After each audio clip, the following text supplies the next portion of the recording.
Okay. Hey guys, I'd love to hear. Oh, good. Here we go. We got somebody here. Sorry. This is my first live stream, actually.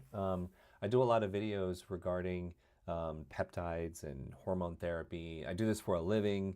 I've been doing this kind of work for about 15 years. I've been on hormone therapy myself since the age of 26. Um, so I've been doing it for a while. I am a medical professional.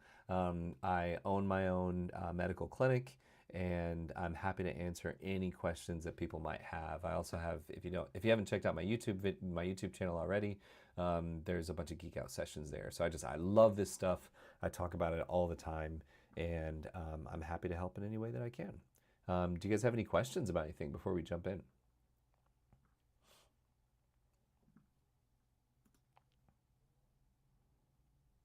Kind of let a couple more people get here. In the chat, if you could also put where you're from, that would be great too. Hi there.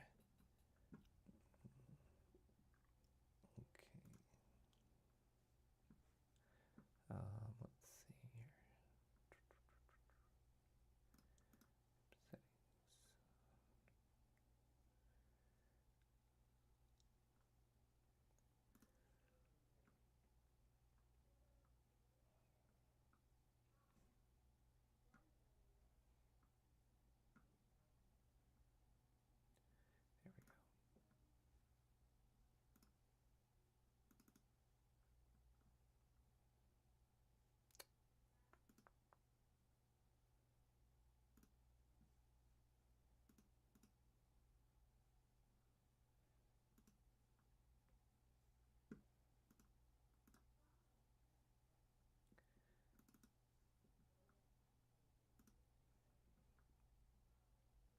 There we go. Okay, Michigan. All right, awesome. I'm in Florida. Um, okay, so I can kind of begin with telling you a little bit about my story. When I was 26, I had already finished school. I was working in a big hospital, and I got tired. I was so exhausted. Like literally, I was dependent on caffeine.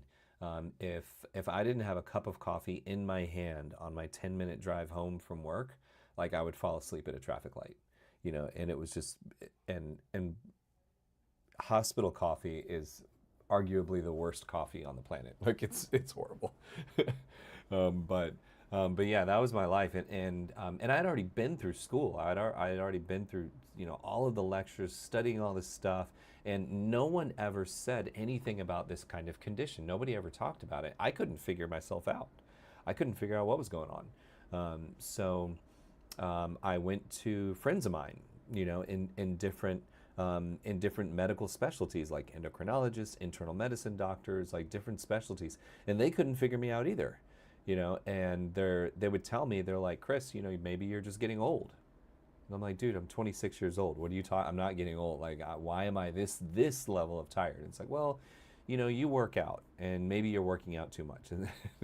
And I knew that wasn't it either. It was like, well, just because I work out doesn't mean I'm going to be this fatigued and exhausted all day. Like, just because you don't work out at all doesn't mean that I work out too much, and so that can't be it either.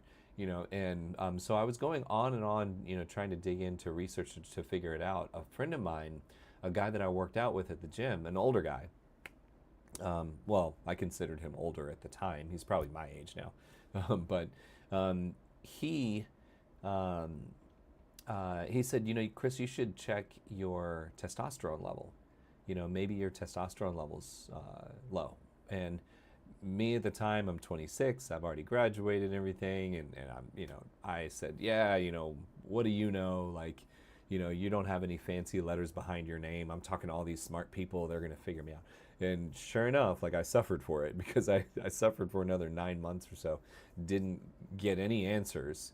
And I stepped back and I said, you know what? I probably should go get my labs checked and maybe my hormone levels are a little off. Sure enough, at the age of 26, I had a testosterone level of a 141, which basically is at the same level of like a 95-year-old man at the age of 26. So I got on testosterone therapy, and it was like a light switch that went off. Like I felt normal for the first time, you know, and in many, many different ways all at once. And I was so mad. I was angry. I was actually really angry because it's like, you know, I sat through all of these classes. I'm still paying for student loans, and I consider myself an expert in medicine, but I'm not at all. Like I couldn't even figure myself out, you know. So and I at that moment I said, you know, I really need to learn as much as I possibly can about this stuff, because I'm sure there's other people going through it too, you know. And unfortunately, I cannot depend on my traditional medical upbringing, which I have a lot. Like, you know, I actually went to oh, here we go, best HGH protocol, 5 days on or every other day, best milligram per IU dose on average. Can they compound Avanafil? Avanafil. That's a new one. Let's see. Are you talking about like the, let's see. Is that a brand name? Oh, okay, okay, okay. Oh, the PDE. Yeah, okay, okay, okay. Yeah, I have not seen Avanafil on the compounded list yet. Um, no. So are you on a TRT protocol now? Yeah, that would be my question. Are you on a tier two protocol? So, like, a lot of times, what I'll do, like, my patients that are on the first thing, if they feel like they need a PDE, then there's a problem. Or there's something's going on, you know. So I like to fix the baseline problem for, and you 9 times out of 10, it's their TRT that needs to be dialed in, or they need to be on it in the first place.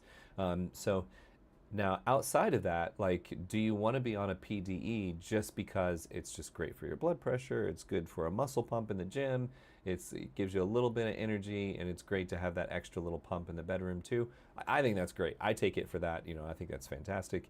You know, but you don't want to take it to fix. If you're taking it to try and put a band-aid on a problem, then you're not helping. So I would say that. Avanafil, no, they don't have yet. I haven't seen it on any of the lists at any of the compounding pharmacies that I use. But tadalafil is pretty popular, so I'm a big fan. Either I have some guys taking anywhere from 5 milligrams to actually 20 milligrams of tadalafil per day is a pretty standard set of dosing for guys. Women can also take tadalafil, and it has the same kind of benefits, sexual benefits and stuff. They really like it. But I would do like a lower dose, like a 5 or 10.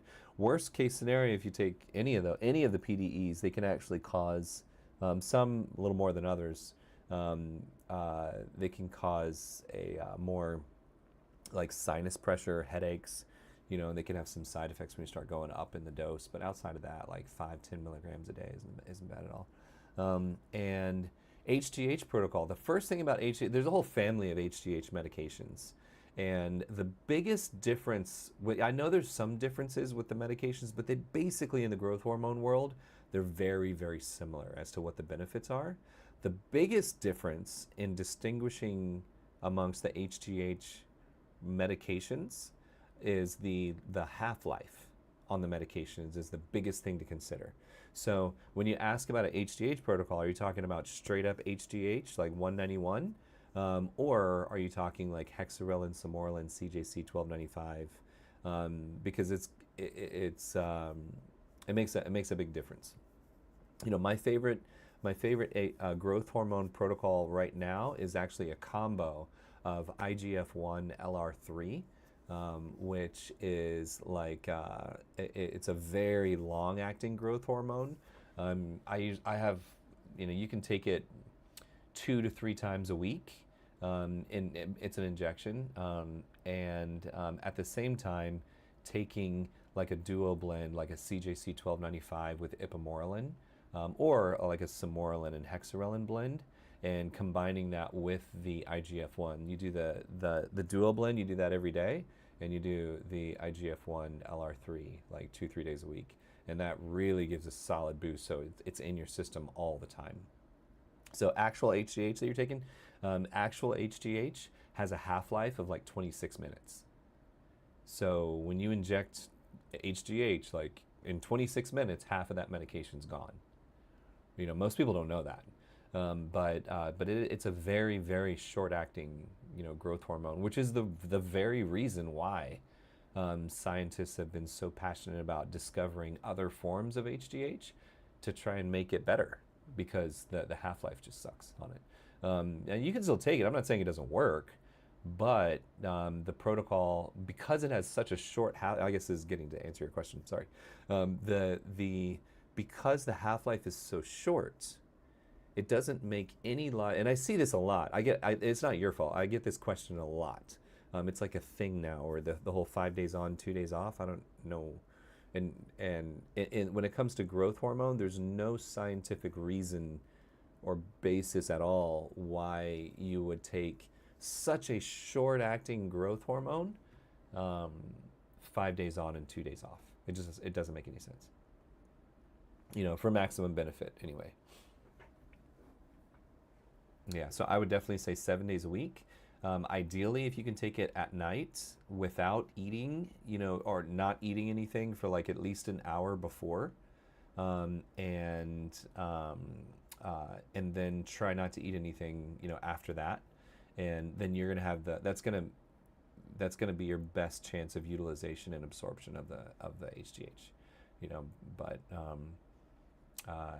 So all of the advice, just as a disclaimer, all of the advice is for educational purposes only. This is not to give specific medical advice to any one person or to give any kind of treatment options for anything in particular. This is just for our own fun and education and entertainment. But I am here for you if you want to ask a question. Let's see, what else have you got? Let's see. And Andrea Ramirez. I'm taking CJC 1295, no DAC, and tesamorelin. Awesome. I like that. Those are two. Okay, so you're taking two short-acting ones. Tesamorelin and CJC 1295 are damn near the same thing, and they have about the same half-life of about 26 minutes. Retta, I like Retta, and thinking to add Anavar to help me increase the pump at the gym. Awesome. So I like Anavar. Now, how? Let's see. Are you working out pretty hard in the gym? Are you pushing your body? That would be my question. If you're pushing yourself hard, then yeah, I'm a big fan of Anavar. Anavar is synthetic dihydrotestosterone. Dihydrotestosterone is considered to be 9 times more anabolically active than regular testosterone. So it's a big kick in the pants in the gym. The funny thing about Anavar is that if you take Anavar and you don't work out, not much happens actually. But if you take Anavar and you step foot into a gym, like day one, like you notice, like you basically get, I'd probably give it like a 30% increase in your intensity in the gym. Yeah, so it's pretty good. But you got to be careful with Anavar too, because it is a little bit of a devil on your shoulder, kind of talking to you a little bit. So like, guys that want to push it hard, guys or girls that want to push it hard, that are also recovering from like an injury at the same time, it doesn't help to have a little devil on your shoulder like, come on man, you can do another plate, don't be such a wuss. Like, push it a little harder. Like you can end up hurting yourself because of that. The Anavar itself, as long as you keep the dosage reasonable, is very, very safe. In general, it's when you push the dosage too hard, then you can have some issues with your liver function, your thyroid function, and your cholesterol numbers. But as long as you keep the dosages reasonable, then your body can actually do really, really well. I would be looking too with all the other stuff you're taking. I would be wondering if your baseline testosterone levels look good. I don't know if you're. I can't tell if it's Andrea or yes. I'm pushing myself hard in the gym, and I want to use it because I feel stalled with the weight and muscle development that I now have. Okay. So are you a male or female? I can't tell from your name. Is it Andre? Andre. I'm sorry, my bad. Andre Ramirez. Okay. So you're most likely a guy. So okay. So you're pushing it hard in the gym, and you want to give it a little boost. Okay. The growth hormone definitely helps with that. I would rather see you on ipamorelin than tesamorelin. Because ipamorelin is from the ghrelin family. Basically, what that means is that ipamorelin is going to stimulate your growth and your appetite in a way that the tesamorelin will not. But it's still going to do some of the other stuff. Retta, you got to be careful. Everything's connected in the body. So when it comes to, and I don't know if I mentioned this earlier, but I do medical management for professional bodybuilders, fitness models, other competitive athletes and stuff. So, so when I work with those folks, like everything is connected. So when I think about someone that is wanting to push themselves in the gym harder, want to break through plateaus in the gym, but at the same time they're doing something in the background to speed up your metabolism, like Retta, or like if you said, I'm on a kick now where I run 5 miles a day. Like, as far as your body's concerned, there's not that much of a difference. Anyone in the gym would say, dude, you're stalling out because you're running 5 miles a day. Don't run so much, right? Anybody would say that. But so if you're taking a sizable amount of Retta, then that's taking away from a lot of your available calories that you could be building with, or have the energy to push in the gym with. So depending, I would do a close look at not only what you're eating, how many calories you're eating, but how you're eating throughout the day and how you're spreading that out, and making sure that you have enough energy to actually make it through a decent workout. And carbs in particular. A lot of people that get on a GLP, they have this assumption that carbs are bad, and they drop their carbs significantly and then wonder why they don't have any strength in the gym left. So, and the reason why it's important to look at is because if that is a problem, and if you are out of balance there and you get on Anavar expecting Anavar to do all this stuff, it ain't gonna do anything. Like it's not gonna do much of anything, and you're gonna come back and say, oh Chris, the Anavar didn't work. It's like, well, of course you didn't. You're not feeding it. You got to feed the Anavar something to work with, and are there any supplements that you can take while using the Anavar? Yeah, but I don't know what for. Like supplements, obviously a good protein supplement is really good. You're going to want to make sure you're getting enough protein in. A decent creatine supplement is good. Let's see. If you're looking for more of a pump, there's a lot of vascular pump pre-workout type drinks that you can take. Glycerin. There's a lot of them out there that I really like. I'm a big isolate whey protein guy. That's more post-workout, but I like the isolate whey protein, depending on what I'm doing. How much do you weigh? How tall are you?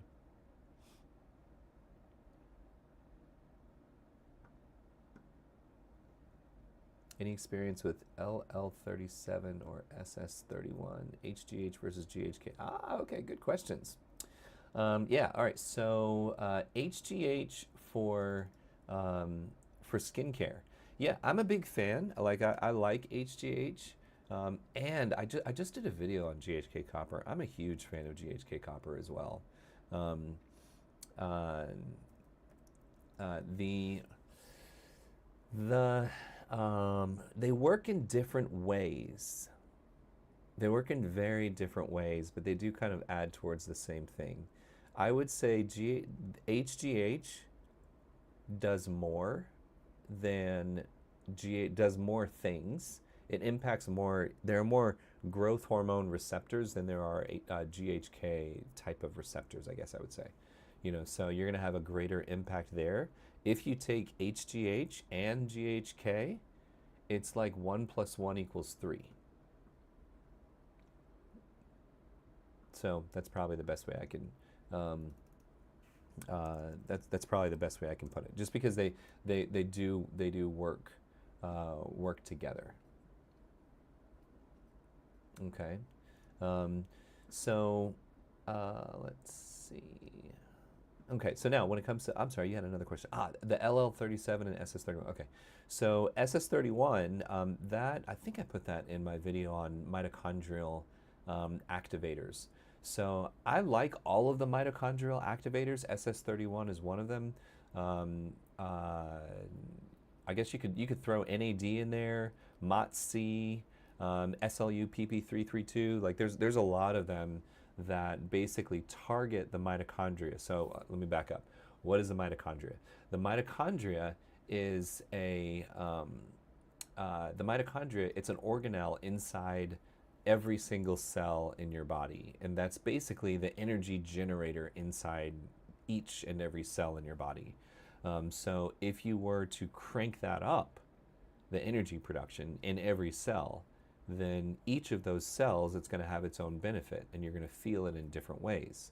So, and it really doesn't matter which mitochondrial activator you take. They're all basically going to do the same basic idea, which is crank up the energy, and because that's really all the mitochondria really does, so people will take any of the mitochondrial activators, and I expect for them to have very, very different responses. Like some people will say, Chris, my skin is better, or I've got more energy, or I don't have,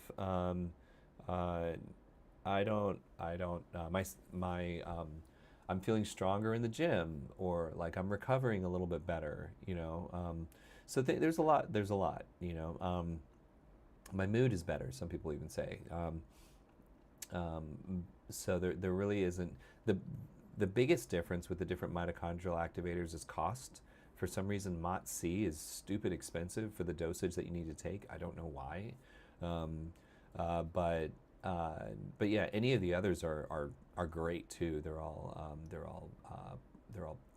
Their safety profile is actually pretty good. LL37 is a little bit different. That one is a peptide, but it's not a mitochondrial activator. It is in a different category altogether. It's more of like an immune system modulator. So it can go to your immune system and decrease inflammation. It can help to kill off microbes like bacteria and stuff in your body. So that's one that I don't know, I would kind of keep that one on the back burner unless you feel like you're really dealing with some immune system, especially microbial type of problems. I think the word inflammation gets thrown around a little too much. Inflammation isn't always a bad thing. Inflammation can be a very good thing too, So all of your immune response really travels within your inflammation. So without inflammation, your immune system can't get to where it needs to get to,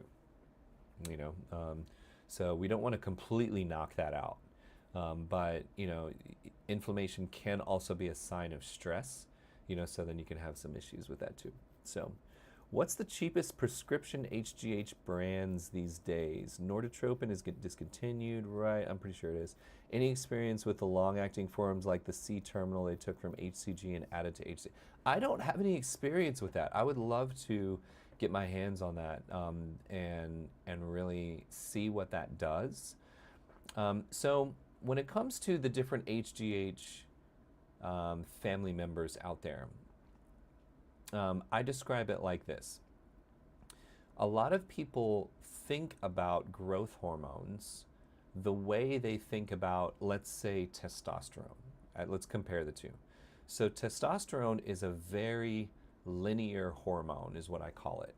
And basically what that means is that you inject testosterone. Testosterone floats around in your body and activates testosterone receptors. And if you ever want to check it, you check testosterone. So it's very straightforward. It's very even, right? So the thing is, HGH is not like that at all. Not at all. It's not linear. HGH is more like, it's more like dominoes. So if you were to, you know how people used to like stack up dominoes in a row, and then it fans out and turns into this big beautiful picture? HGH, the HGH system is more like that. If you were to pick up domino number 5 and look at it, it would say HGH, human growth hormone, on it. Right? So that's domino number 5. That's not the whole picture. Domino number 5, HGH, actually what it does, it knocks over another domino, that knocks over another domino, that knocks over another domino, and then it fans out into this big beautiful picture. It's not just the one linear hormone doing all the work. So if we were to pick up domino number 4, domino number 4 would say growth hormone releasing hormone, or GHRH, on the domino itself. So basically what that means is that's literally the same structure as tesamorelin or CJC 1295 or samorelin. It's literally the exact same framework, the same structure. So that's domino number 4. The brand actual HGH 191 is domino number 5. So if you wanted to boost the process, you could flick over domino number 4 or domino number 5. It doesn't really matter. The whole big beautiful picture is going to fall down, right? And that's the idea. So, so some of the others have much longer acting forms. If they come up with a longer acting form of HGH, I think that would be cool. They haven't yet. That's in good, well-regulated, consistent use right now. So, we have to kind of keep an eye on that. But it wouldn't be too complicated to make it long acting, I don't think. 140 pounds, 5'6". Okay, good. So you're pretty fit already. And you're trying to put on more muscle development. And let's see, Andrew, did you say you're on? You said you're on TRT or no? Just curious.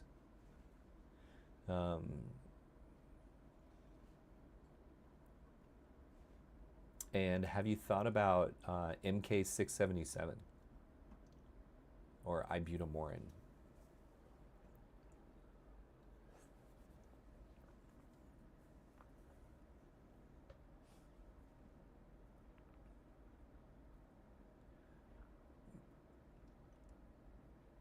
And how many days are you working out per week?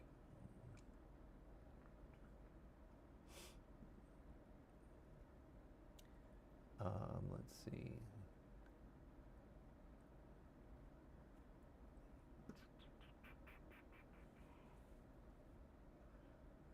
All right.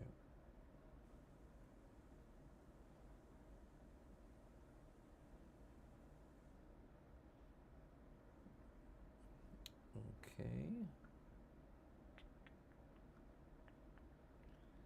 No, unfortunately we don't. They have taken MK677 away from us. I'm a big fan though. I like it. I wish they bring it back. Okay, yeah. So yeah, Andrew, I would really be curious to see what your blood work looks like, if you're struggling with some, just feeling stalled out, some muscle development, a little fatigue, and you're trying to do all of this other stuff to boost your energy and your drive and your muscle development, um, it's very possible that you would get a lot more out of just a standard TRT to start with, just to build a new foundation. You know, I mean that could be big right now because you're taking a lot. You're doing a lot right now.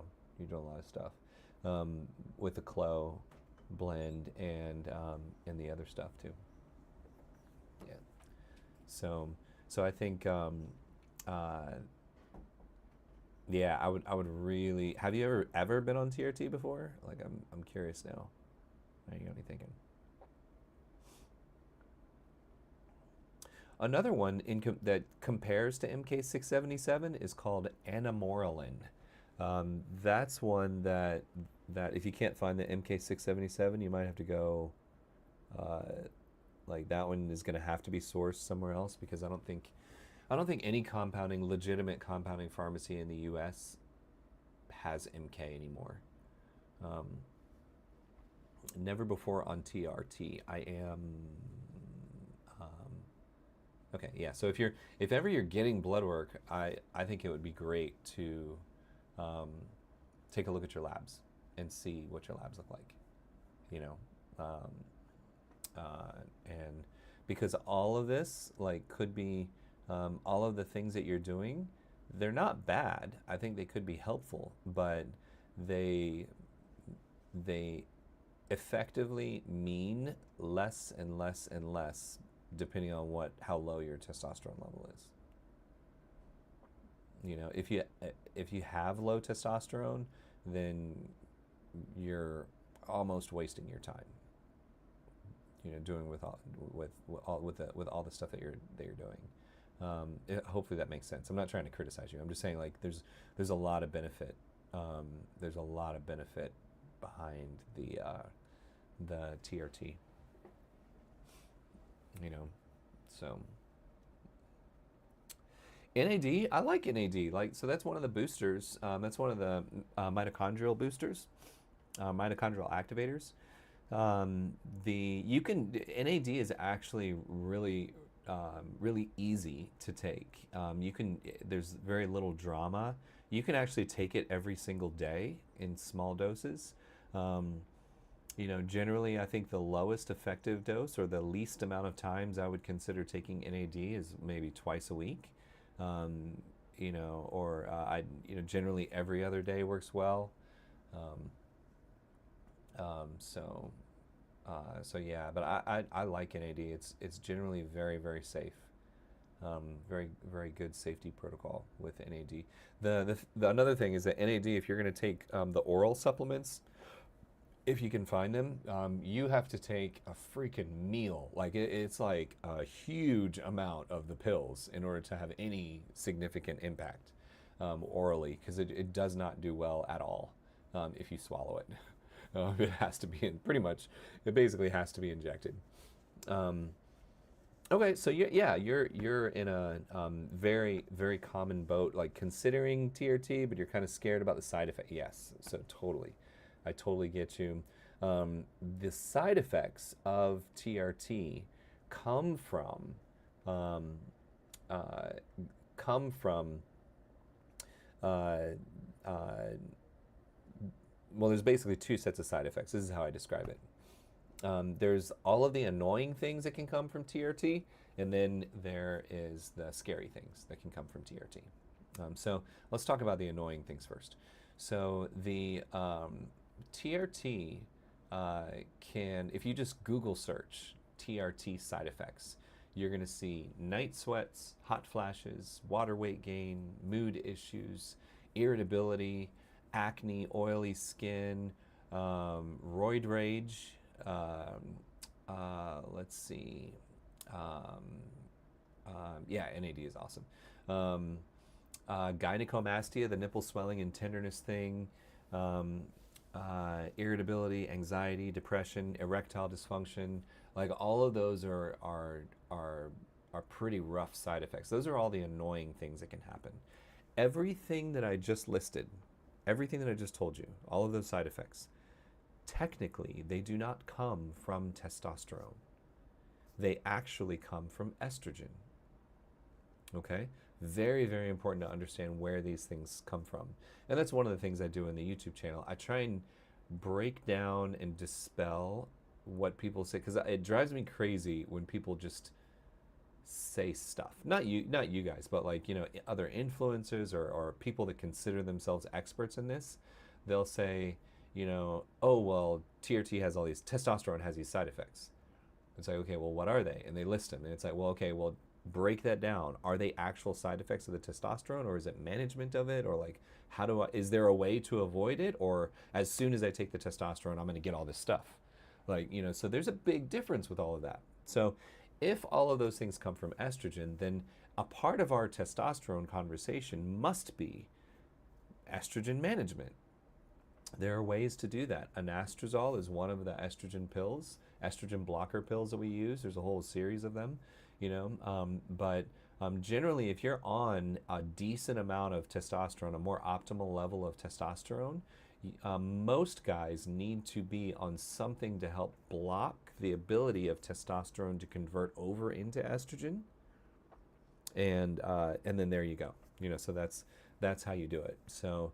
And those are generally a pill that you take at the same time you do your testosterone shot. So your testosterone level, honestly, your testosterone level could be 3,500. And if your estrogen number is under control and managed properly, then you are cool as a fan. You don't have any side effects. And most people don't know that because, well, one of the reasons why is most clinicians are just flat out afraid to be above the reference range. Not for any logical scientific reason, but just because the reference range said so. So I don't subscribe to that. So yeah, that's the big thing. Now the scary thing, yes, there's only one scary thing that can happen when you're on TRT, and it has to do with your red blood cell count, your hemoglobin, and your hematocrit. I tell people that I like guys to donate blood when their hematocrit gets up to a 50. Most guys walking around town, normal, healthy, adult, physically fit guys, they're 48, 49, 47, but being on testosterone therapies will slowly cause that number to inch its way up. Okay, so your body's producing a little bit more red blood cells than what your body's used to. And then as that number goes up, so when you get to like 52.5, that's generally where guys begin to feel the effects of thicker blood.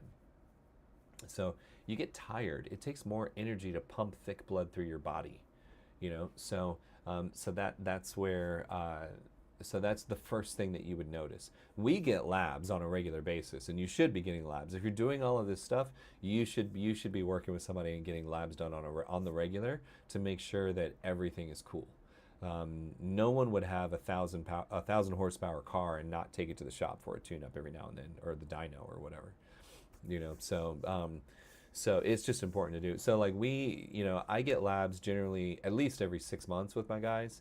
And I can tell them months in advance before they need to donate blood. It's very, very slow.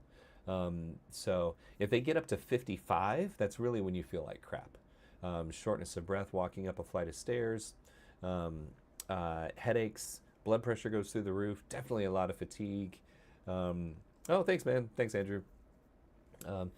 And definitely a lot of fatigue, and you're really not doing good. Still nothing scary yet. When you get to 60, it would take you years of totally ignoring everything I have to say and feeling like crap all the way through it to get to 60.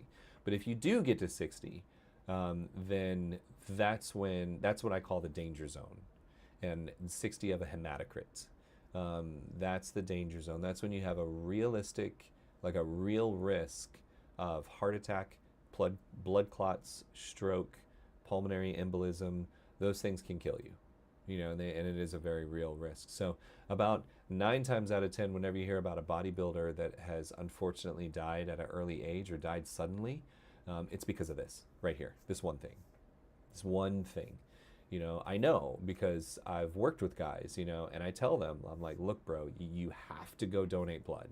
we need to get a set of labs. And they're like, no, I got a show coming up. I'm good. The labs are going to look crappy anyway. I'm just going to ride it out. I'll get the labs later. I'm like, I'm telling you, at least donate blood if you're not going to do anything else. And like, no, I'm fine. I'm good. I'm good. I'm good. And then sure enough, later, a month, 3 weeks, a month, I'll get a phone call with the bad news, you know? So, my guys, we all talk about it on the regular. We get labs, we check it. All of my guys are responsible. We do what we're supposed to do. It's just a quick thing. We go donate blood twice a year, and it's a non-issue. So the way I look at that one, you know, you gotta be a little bit of a moron to let it happen. If you understand, if you know, and we talk about it, and you do it anyway, then you got to be kind of a moron. You know, so none of my guys are anywhere near the danger zone. But I like to talk about even the extremes. You know, when it comes to the side effects, like really looking closely at what they are, and then we can tell. Then we have a better chance of avoiding them. That's how I look at it. But yeah, NAD is great. NAD is good stuff. Any other questions about anything from some of the other folks in here? Yeah.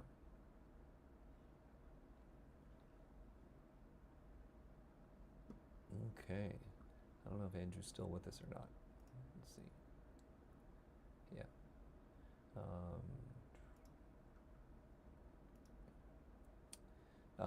Yeah. Oh, that's one of my favorites. I love modafinil.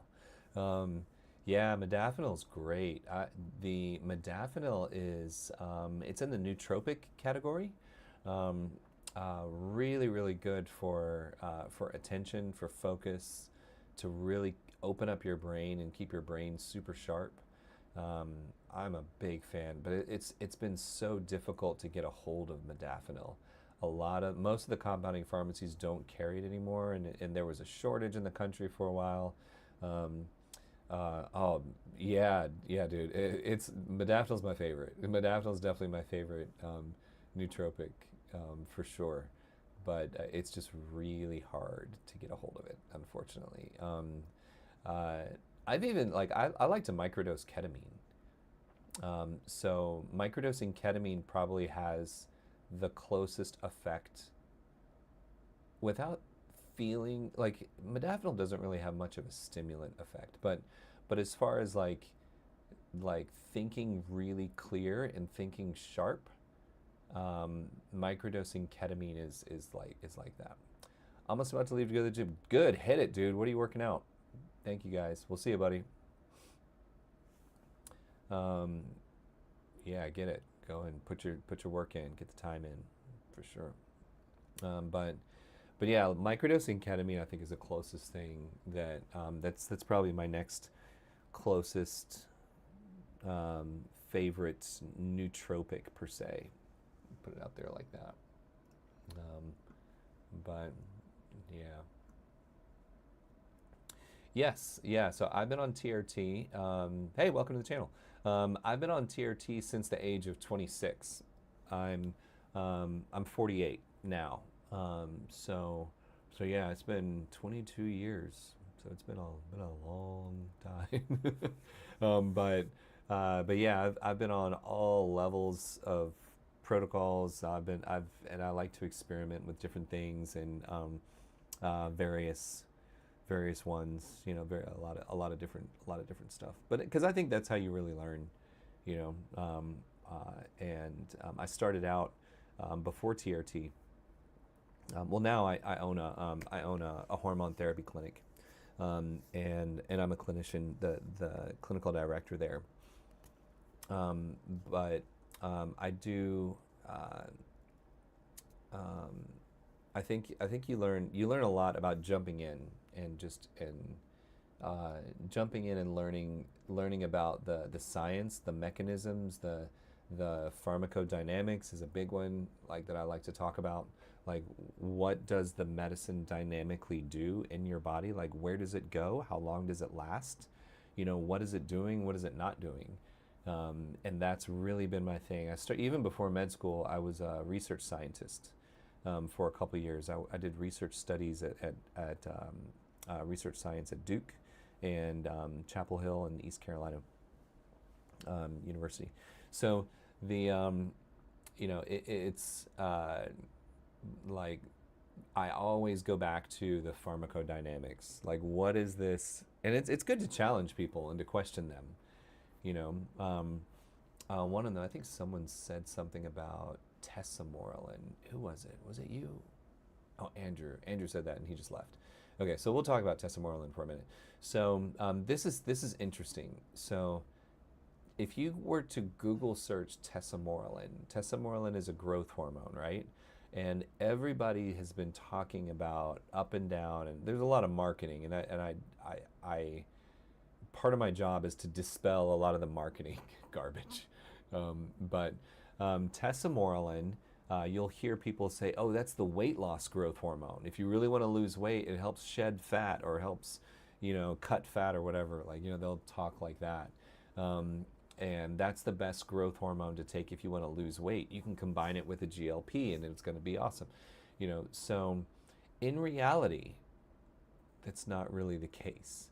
Tesamorelin is just a variant. It has it's like almost identical twins to sermorelin in its half-life, in the receptors that it does. Like, what it actually does is the same, like literally the exact same thing.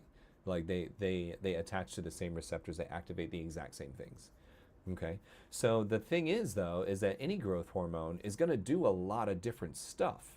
It's going to help with your metabolism, it's going to help with your skin and your hair and your nails, and it's going to boost your immune system, it can help with your sleep, it can do a lot of stuff. So whenever a big pharma company comes in to say, "Hey, I want to make money off this thing," then the process that we have in the United States through the FDA is to do clinical research. We got to do a clinical research study. So the only people that are going to do a clinical research study are the ones that have enough money to fund it, which is the big pharma companies.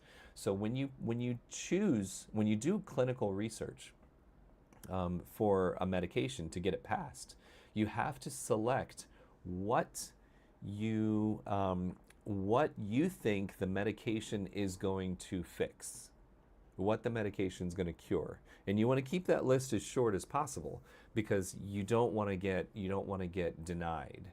So it's kind of like if you want to accuse someone of breaking the law, you want to only choose the least amount of laws as you can so that they don't get off. You want to make sure you really pick the winner, so that it'll get approved. So the one that they picked, out of all the things that the growth hormone can do, they thought, well, we can make the most money off of weight loss, so let's choose weight loss. And the studies that they did were driven behind weight loss. So, and obviously it showed good results in the same way that if they had studied sermorelin, it would have showed the exact same results. So all of these studies flood into the internet, showing how tesamorelin is great for weight loss because that's what they started out looking at. That was the hypothesis in the beginning. But at the end, people somehow attribute tesamorelin to being a weight loss drug when it never was in the first place. So I just think it's the only way you would know that is if you follow the pharmacodynamics. If you follow the marketing, you can get sidetracked into whatever the marketing is trying to lead you into. And that's where I think things get really interesting. So let's see, what's my TRT protocol? So yeah, unfortunately, I don't think anyone's compounding cerebrolysin. Yeah, I don't think anyone's compounding that. That is an interesting one, but I don't think anybody's compound. I haven't seen that. What's my TRT protocol? So mine, I'm very quirky. I've noticed that over the years. My TRT protocol now is I am doing probably let's see, like three. Well, no, yeah. Let's see, 100. I'm doing like 150 milligrams, 175 milligrams every 5 days or so, with anastrozole, with enclomiphene daily, and that's my TRT protocol. Yeah. and with DECA, and I take nandrolone decanate also. That's for nandrolone decanate is a recovery agent for like collagen, your ligaments, your tendons, your joints. I played a lot of basketball growing up, so so yeah, without the DECA really helps keep me recovering like quickly and optimally, so I can push myself harder. Yeah. Yep. Well, guys, if you, I'm gonna have to hop off. I have a consultation to jump over to, but I've been on the live for about an hour now. Thank you guys very much. Please check out my channel if you haven't already, and subscribe and like. And if you notice anything that you'd like for me to talk about, hit me up. You can hit me up on the channel at any time. Like I'm happy to look at your comments and maybe do another study and do another video on one of those. Have you heard what Dr. Keith Nichols is saying about a oh, please share with us. Yeah, I actually have a video where I debate a guy that is a big time anti-aromatase inhibitor person, and we have the whole debate there online, that you can see it like on my YouTube channel. Um, yeah, yeah. I'm not a. I think I'm not. I think he's one of the deniers, right? He's one of the AI deniers, or he says it's not good for you or whatever. Um, yeah, there have been. Um, I have yet to come across any. Well, I hate, as a scientist, I hate using the word never. But um, I know that guy. Yeah, I know that guy. Yeah. His scientific logic makes no sense. Like it doesn't stand up to any scrutiny whatsoever. Like the idea that you have estrogen, therefore estrogen is good, and you need to have as much estrogen as you can get, doesn't make any hormonal sense whatsoever, at all. Like it doesn't stand up to any kind of, because you also have cortisol. Certain levels of cortisol are good and they're healthy. If you have too much cortisol, that's a bad thing, and pretty much every hormone acts like that. Don't serum, yeah, that's true. Serum estradiol levels don't correlate with tissue levels. Sure, that's true. Tissue composition, the amount, but that's the case with all hormones. Like like the serum levels. That's like, so that's when you get your labs done. Every time you get your labs done, it's like taking out a sample of a sample out of your body. So it's literally like if you were to, if like I live in the Miami area. So if someone were to take a Google Earth video of like, a section of the highway, like I-95, and look at the cars and say, this is indicative of the cars of people that live in Miami. Like, it's not technically true. It's not, it's kind of, yes, there could be different cars or whatever that are on the highway or not. Like, there's a lot of variables that go into that. True. But we still have to look at something. So I think that anyone who is fixated on serum labs, who only refer to labs, and this is a problem with a lot of clinicians nowadays, they think that the lab values and the paper that the numbers are written on is like the holy grail. Like that is like, that's the Bible, like that we have to go off of these numbers. And it's like, no, the body's not like that at all. So true, yes, the serum levels don't correlate with tissue levels. That's true, but that doesn't mean that you just let your estrogen go willy-nilly. And if you do, or if you want to, and I encourage guys to do this, like if you're considering, if you really want to do an experiment, it's not going to kill you. Go for it. See what happens. Let your estrogen ride up and see how you feel. Because that is one thing that your body will talk to you, and it will let you know. And that's where all of those side effects come from. The acne, the night sweats, the hot flashes, the mood issues, roid rage. Roid rage comes from estrogen. Erectile dysfunction, like all of that stuff comes from estrogen. So some guys, like several guys that I look at their labs, I work with them, and I'm like, look, bro, you don't need to be on an AI. You just don't need it. But I guarantee they have it. They have an AI in their medicine cabinet, and if they ever feel it, they know what to look out for and they know how to use it. But I have never seen anyone I've never seen anyone hurt by appropriate use of an AI. I'll put it that way. Ever.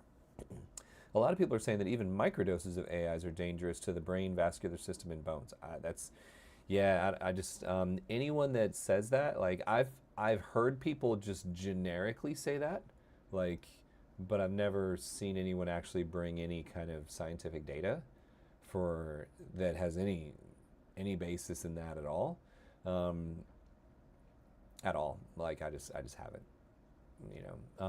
and I can't even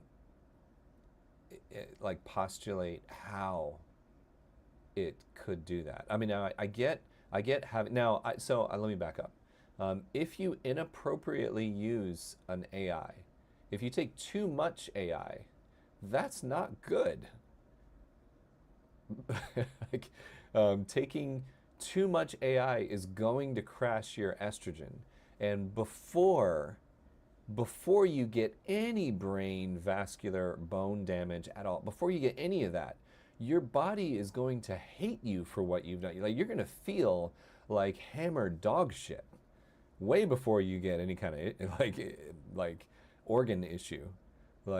And so that's why, for that reason right there, and that's the case with every single person. Like, every single human being would feel like hammered dog shit before any of those other things happen.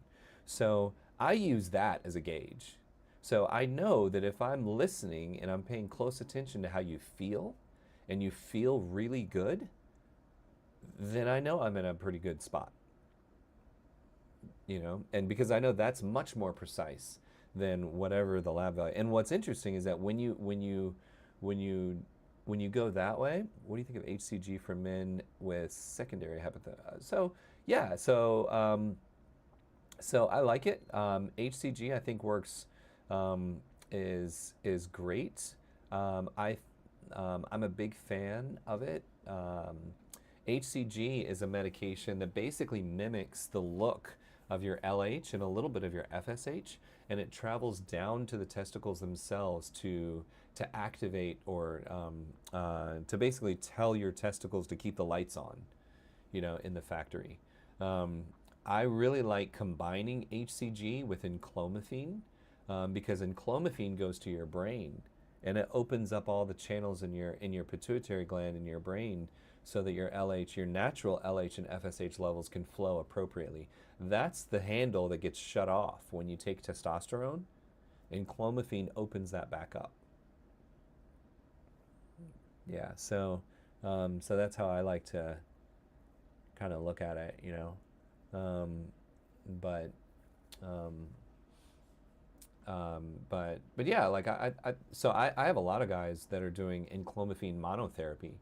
Enclomiphene is quite a bit easier than HCG. It's a lot cheaper.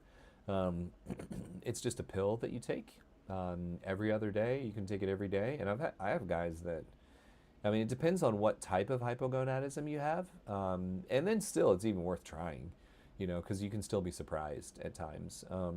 But I have guys that are taking just that one pill, and they go from a testosterone of like 300 to like 900, 1100. I've got a 72-year-old right now that his testosterone is like a 1200, and all he takes is enclomiphene. And he's doing great. Like, he's doing awesome. So yeah, but I like having HCG at the same time. I think that if you really wanted to maximize your testicular function, I would say enclomiphene every day and HCG, on the regular, because blocks the estrogen receptors in the brain that are important for libido. It blocks the estrogen receptors in the brain that are important for libido. The which one blocks the estrogen receptors in the brain that are important for libido?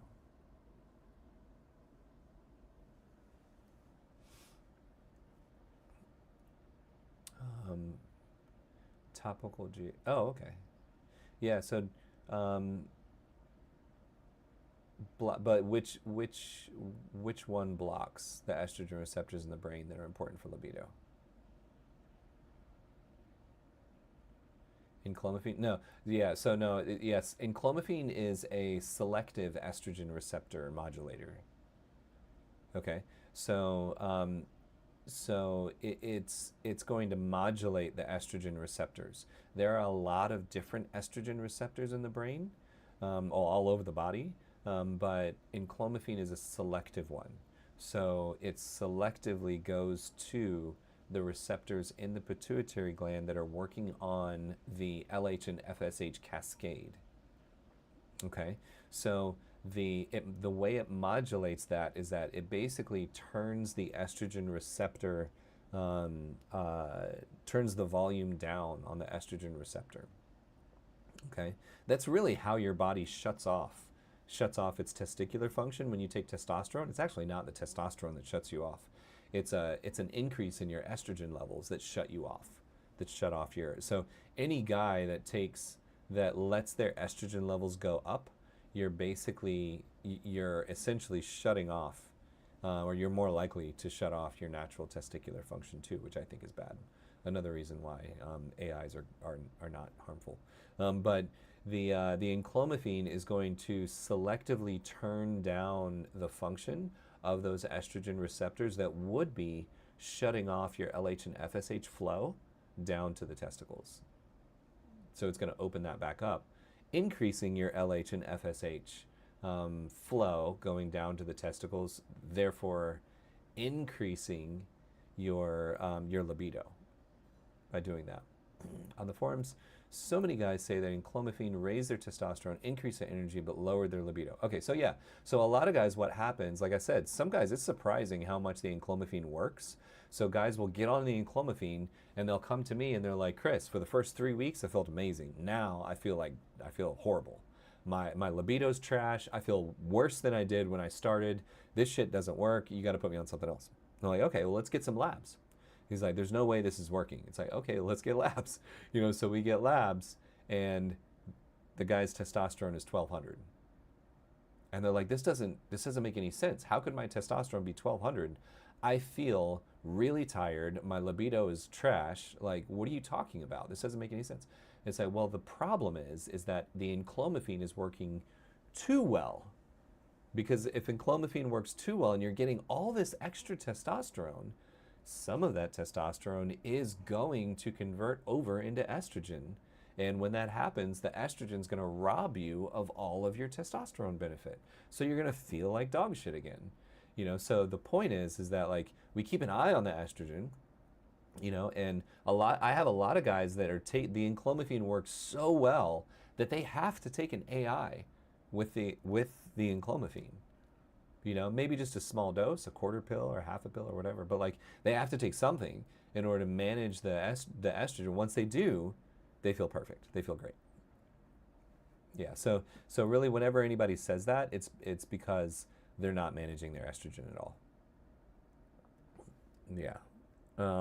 Topical GHK versus injection. I guess it depends on what you're trying to do. Like if you're just trying to focus on the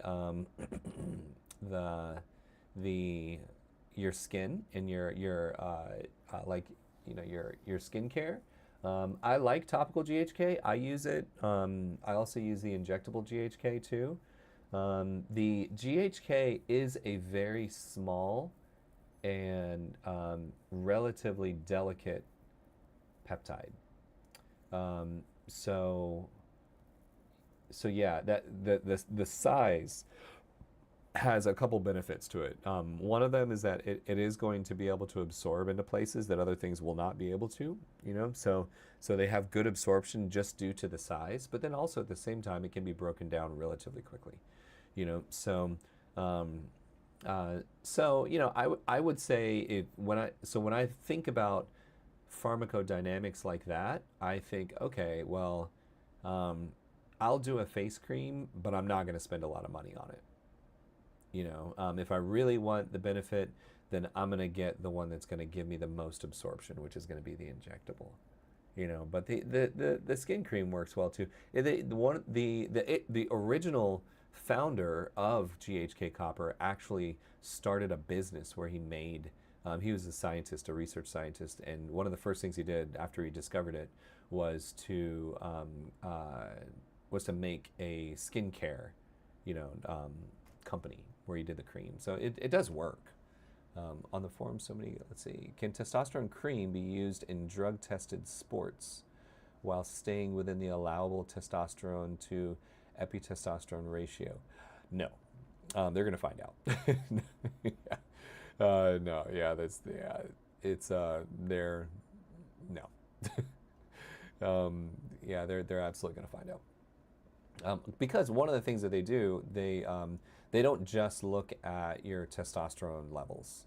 You know, they look at that ratio. They look at your LH to FSH ratio, or not ratio. They look at your LH and FSH levels. You know, they look at a lot of things. Some sports are even doing polygraph tests. So like, you know, yeah, it's not that little bit that you'd be getting from. You'd have to take such a low dose that it damn near wouldn't be worth the risk. You know. Best immune boosting peptides, thymosin alpha. Thymosin alpha for sure. Even over the HGH is good too, but I think thymosin alpha was a little better. The melanotan 2 versus bremelanotide. I would say the PT141, the bremelanotide. They don't test LH and FSH levels. Well, I don't know what sport you're doing, but a lot of places do. So yeah, I mean, if it would still that's risky, man. That's risky. That's really really risky. So yeah, I would be very cautious to do that. I probably wouldn't do it, like, personally. But guys, thank you so much. Thank you for the chat. This has been a lot of fun. I have to jump off. It's 4:02, so I'm running late. But I will hop on. I'm going to try and jump in and do some of these like throughout the week when I have a little time. I appreciate the engagement, and give me a follow on the YouTube channel, and hopefully I'll see you around. Thanks.